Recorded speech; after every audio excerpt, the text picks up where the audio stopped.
Hello and welcome to Bridges Clarity. I'm Samara from the NeuroAI team.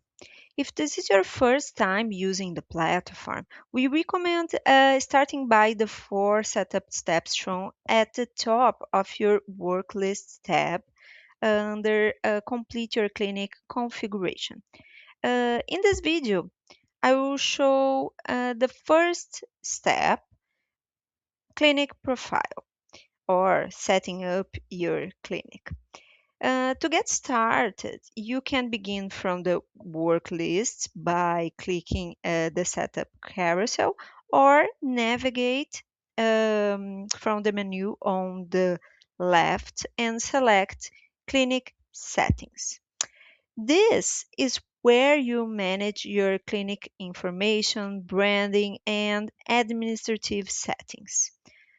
Let's start with the clinic details tab.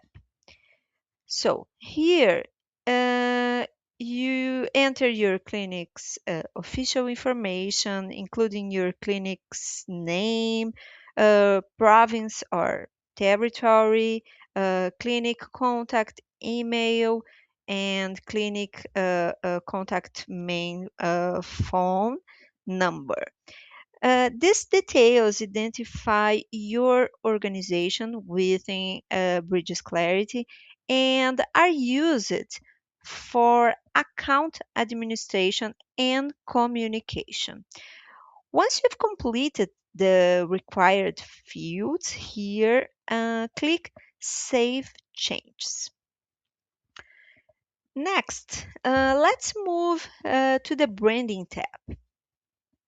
Here, you can customize your clinic's visual identity across Bridges Clarity and Bridges Engage.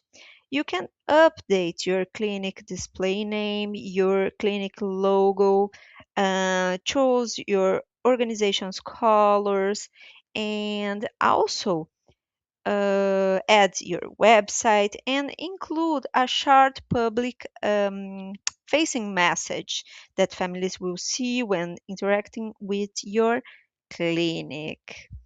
Adding your organization's branding creates more familiar and consistent experience for both your team and the families you support. And that's it. Your clinic is now configured and ready for the next setup steps. From here, you can return to the work list tab and continue with the remaining items under complete your clinic or configuration to finish setting up your Bridges Clarity workspace.